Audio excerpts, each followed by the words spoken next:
Drip irrigation installation करत असताना खूप वेळा खूप साऱ्या शेतकऱ्यांच्या हातून ही चुकी होते आणि त्याच्यामुळे शेतकऱ्यांना फार मोठ्या मानसिक आणि आर्थिक त्रासाला सामोरं जावं लागतं। तर ही चुकी तुम्ही टाळावी म्हणून ही व्हिडिओ बनवतोय, म्हणून व्हिडिओ शेवटपर्यंत बघा।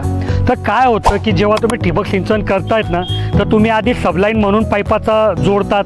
मग तो पाईप PVC पाईप असेल, फ्लेक्झिबल पाईप असेल किंवा स्प्रिंकलरचा पाईप असेल आणि मग त्याला छिद्र पाडण्यासाठी ड्रिलचा उपयोग करतात। आणि मग सर्व ड्रिल समजा छिद्र पाडायचे तर पाडून टाकतात की हर 4 फुटावर एक एक छिद्र पाडून टाकलं, तिकडनं पाडून टाकलं आणि मग नंतरून त्या छिद्रामध्ये ग्रोमेट आणि टेकअप बसवायला जातात।